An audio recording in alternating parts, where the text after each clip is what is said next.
Corinne Gauger, bonjour. Bonjour. Encore vous, les additifs, la personne qui a dénoncé les additifs alimentaires. Je pense que vous êtes la première en France à avoir dénoncé les additifs alimentaires. Les additifs, c'est tout ce qui est accoutumant qu'on trouve dans les produits industriels fabriqués.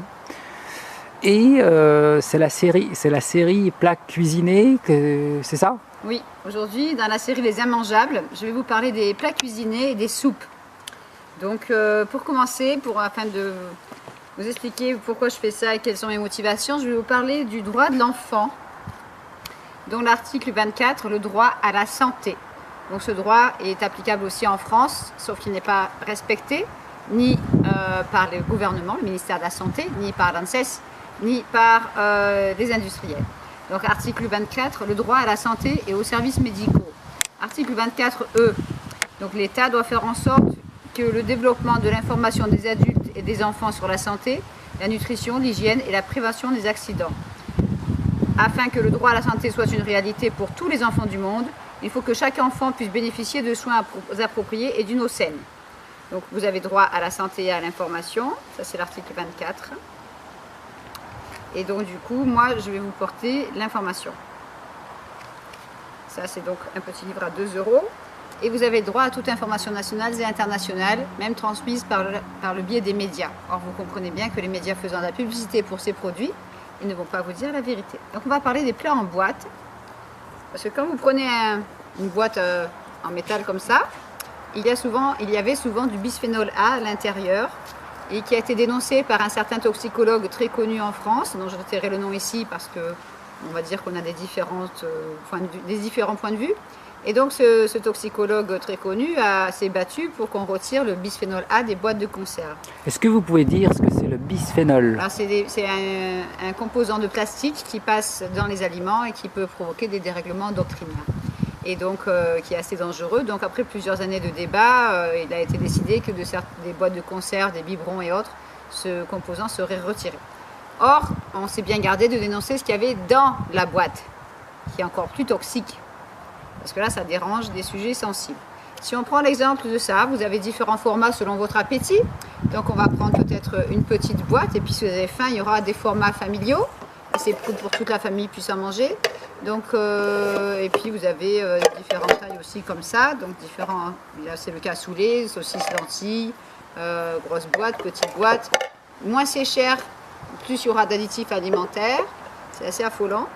Et donc, je vais vous parler des saucisses lentilles de chez Merci William. Et donc, le but du glutamate monosodique rajouté dans ces plats, c'est de donner du goût à quelque chose qui n'en aurait plus.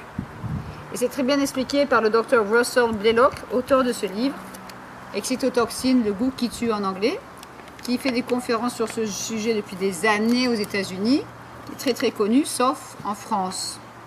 Donc, je voulais vous montrer qu'à la fin de ce livre, il y a plus de 400 sources scientifiques qu'on vous a dissimulées en France et qu'une des premières études concernant le fait que le glutamate monosodique provoque des lésions cérébrales, c'est-à-dire des trous dans le cerveau des animaux, donc par excitotoxicité, c'est-à-dire que ça excite les neurones du cerveau pour les détruire à chaque dose très très rapidement après ingestion et ce pendant jusqu'à 48 heures et ça fait grossir. Donc ça fait beaucoup de problèmes de santé. Et la première étude était de John Olney en 1969. Je répète, pour ceux qui n'ont pas bien entendu, en 1969. Donc John Olney est un des plus grands chercheurs au monde qui s'est battu toute sa vie pour retirer le glutamate monosodique à cette dose-là dans les aliments industriels. C'est toujours pas retiré. Et selon le Dr Blaylock, lors d'une conférence qui a 14 ans, il expliquait qu'en fait, tous les 10 ans, depuis 1909, les doses de glutamate monosodique auraient pu être augmentées par 2 ou par 3. Donc si on prend une loupe, car ça c'est l'arme indispensable pour décortiquer les étiquettes, là où il y a marqué engagement viande d'origine contrôlée qualité, source de vitalité. Ce produit ne peut pas vous donner de vitalité parce que, il est archi cuit depuis des mois, voire des années dans la boîte. Et 2, il contient des additifs alimentaires qui vous fatiguent, qui vous donnent envie de dormir, qui provoquent des lourdeurs, des nausées, des palpitations, jusqu'aux arrêts cardiaques ou à aggravation des cancers. Donc je ne vois pas comment ce tel produit qui contient entre autres du E250, du E316, du E621, donc c'est nos fameux exhausteurs de goût glutamate monosodique, différents arômes, maigre de tête de porc, viande de porc, couenne de porc, ça c'est bien marqué, gras de porc, vinaigre de vin, arôme au pluriel, donc encore du glutamate, des oignons, de la sauce, de l'eau, du saindoux, du concentré de tomate, etc. Et là vous avez plusieurs sources de glutamate monosodique dans la même boîte. Donc aux États-Unis, le docteur Blaylock dénonce dans le film The Beautiful Truth qu'en fait, quand il y a 5 ou 6 sources dans un plat, ces additifs sont mélangés dans votre système nerveux et sont beaucoup plus toxiques car il y a une synergie qui se met en place. Donc moi je déconseille vivement ce produit. Je ne vais pas dire son nom, mais dans ma famille, quelqu'un qui ne cuisinait pas a mangé des plats de cette marque pendant plusieurs années, à peu près une trentaine d'années. Et aujourd'hui, cette personne souffre de la maladie de Parkinson depuis 20 ans.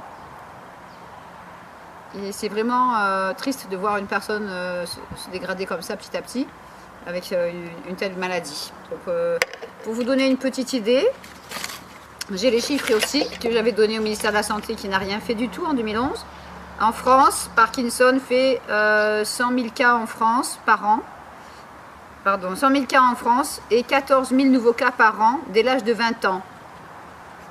Alzheimer, 25 millions de personnes atteintes dans le monde en 2011, dont les plus jeunes en France ont 20 ans aussi selon les neurologues parisiens dans un hôpital. Maladie mentale, dépression, paranoïa, obsession, phobie, égocentricité, etc.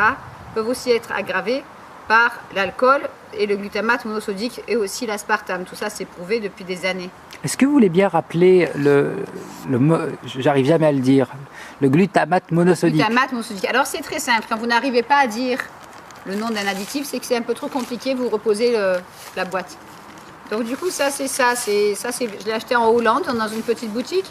Ça c'est la poudre pure de glutamate monosodique qui entraîne, aux dernières nouvelles, j'ai une amie journaliste qui fait le tour du monde et ce genre de produit, sous la forme pure, est en train d'envahir le Pérou. Un pays où il n'y avait pas trop d'obésité et tout le monde est en train de cuisiner avec ça et le nombre d'obésité augmente. Ça, je l'ai appris hier. Donc ça, c'est la forme pure qui se retrouve 5 à 6 fois dans ce genre de boîte. Donc non seulement il y a du bisphénol, de la sauce, d'autres additifs, mais aussi plusieurs sources de glutamate monosodique. J'ai été assez surprise de trouver aussi du glutamate monosodique dans des cannelloni, sauce napolitaine, à l'huile d'olive. Et donc pour donner du goût, on met du E621, du E631 et du E627 qui sont un des 30 noms qui cachent et codes qui cachent du glutamate monosodique. Quand on voit marqué amidon transformé de maïs, c'est probablement aussi des OGM, donc faites attention, mais c'est toujours écrit petit.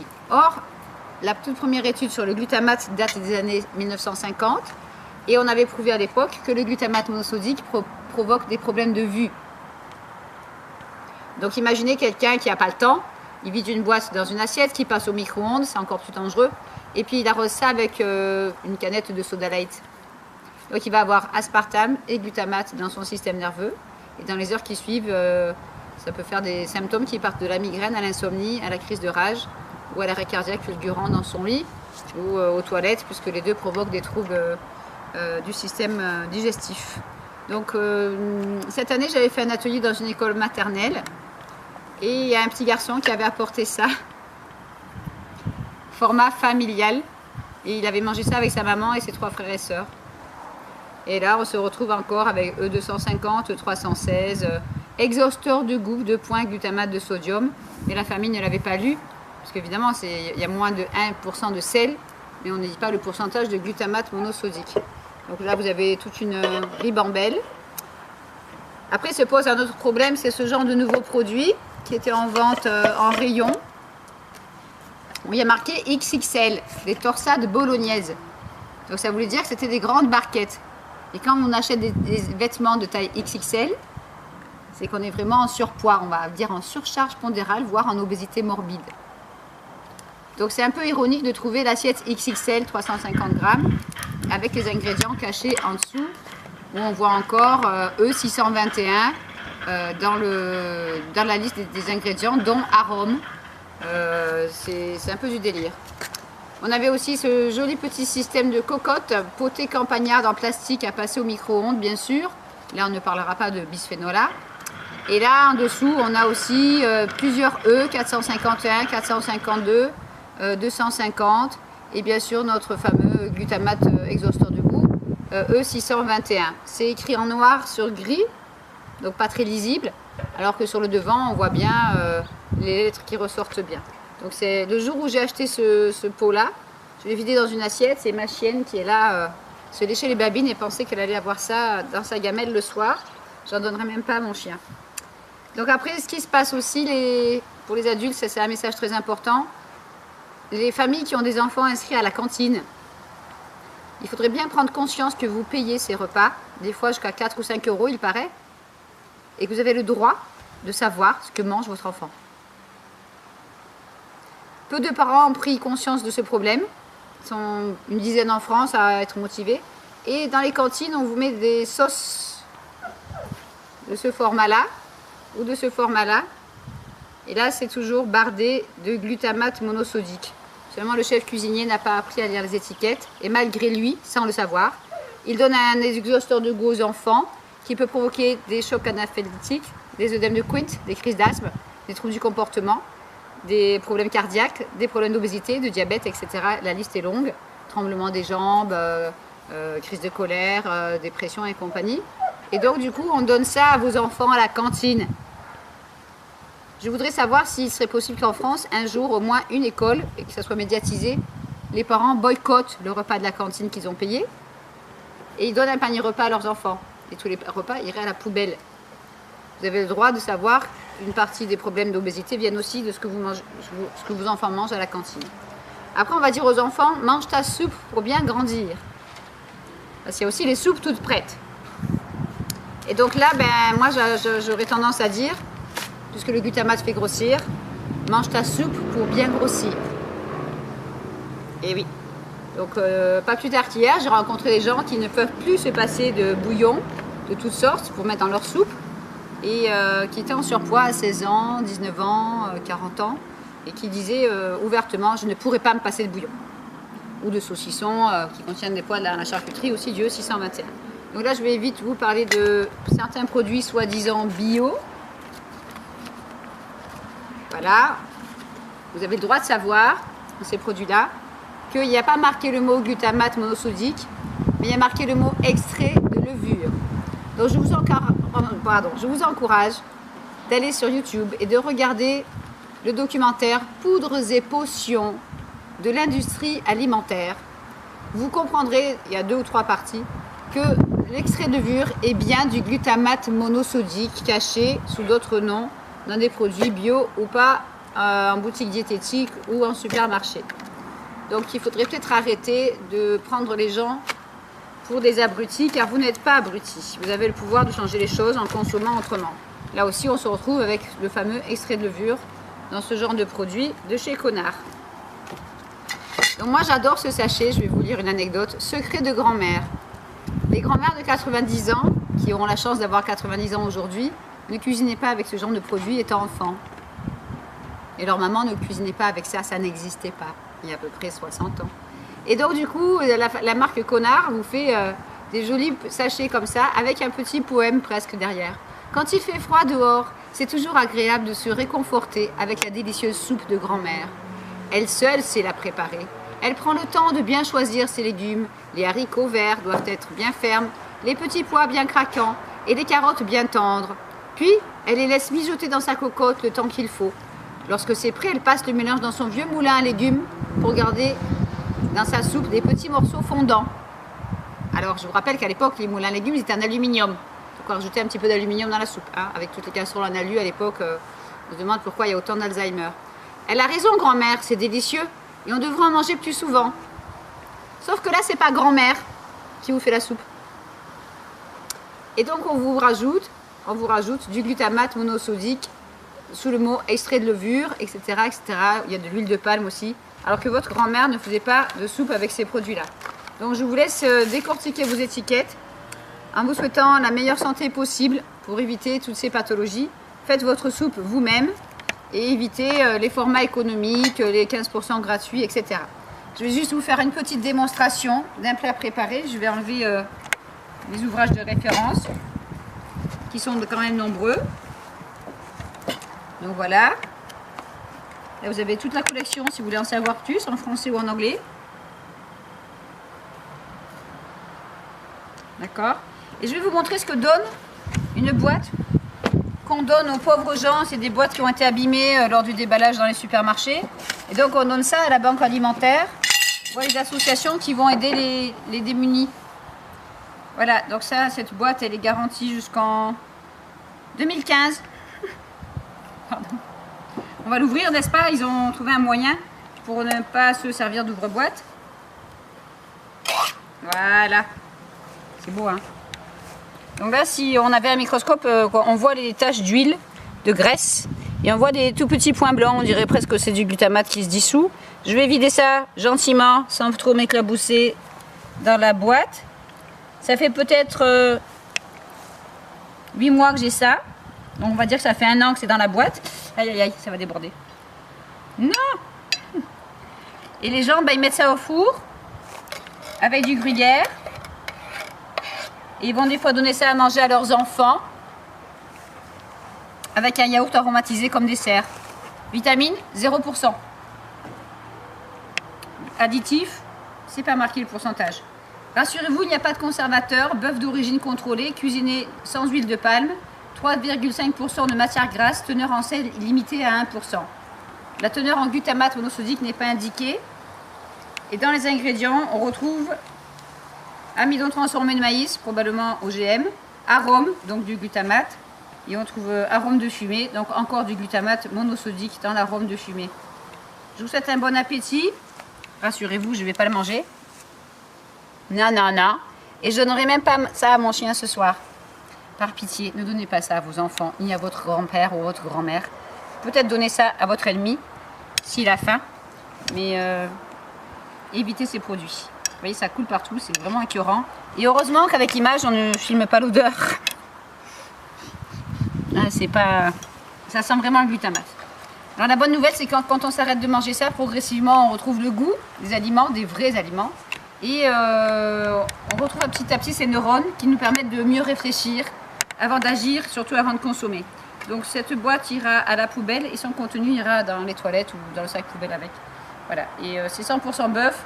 Nouvelle recette, on ne dit pas s'il y a du cheval dedans, mais ça c'est une autre histoire. Au revoir et bon appétit.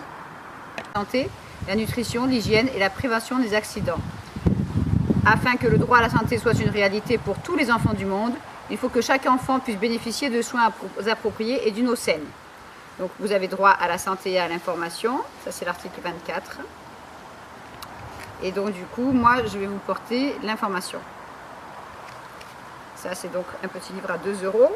Et vous avez droit à toute information nationale et internationale, même transmise par le biais des médias. Or, vous comprenez. Vous expliquer pourquoi je fais ça et quelles sont mes motivations. Je vais vous parler du droit de l'enfant, dont l'article 24, le droit à la santé. Donc ce droit est applicable aussi en France, sauf qu'il n'est pas respecté, ni par le gouvernement, le ministère de la Santé, ni par l'ANSES, ni par les industriels. Donc article 24, le droit à la santé et aux services médicaux. Article 24E, donc l'État doit faire en sorte que le développement de l'information des adultes et des enfants sur la santé... Le bisphénol. C'est un composant de plastique qui passe dans les aliments et qui peut provoquer des dérèglements endocriniens. Et donc qui est assez dangereux. Donc après plusieurs années de débat, il a été décidé que des boîtes de conserve, des biberons et autres, ce composant serait retiré. Or, on s'est bien gardé de dénoncer ce qu'il y avait dans la boîte, qui est encore plus toxique. Parce que là, ça dérange des sujets sensibles. Si on prend l'exemple de ça, vous avez différents formats selon votre appétit. Et bien que les médias faisant de la publicité pour ces produits, ils ne vont pas vous dire la vérité. Donc on va parler des plats en boîte. Parce que quand vous prenez une boîte en métal comme ça, il y avait souvent du bisphénol A à l'intérieur et qui a été dénoncé par un certain toxicologue très connu en France, dont je tairai le nom ici parce que on va dire qu'on a des différents points de vue. Et donc ce toxicologue très connu s'est battu pour qu'on retire le bisphénol A des boîtes de conserve. Est-ce que vous pouvez dire ce que c'est? Corinne Gauger, bonjour. Bonjour. Encore vous, les additifs, la personne qui a dénoncé les additifs alimentaires, je pense que vous êtes la première en France à avoir dénoncé les additifs alimentaires. Les additifs, c'est tout ce qui est accoutumant qu'on trouve dans les produits industriels fabriqués. Et c'est la série plats cuisinés, c'est ça? Oui, aujourd'hui, dans la série Les Immangeables, je vais vous parler des plats cuisinés et des soupes. Donc, pour commencer, afin de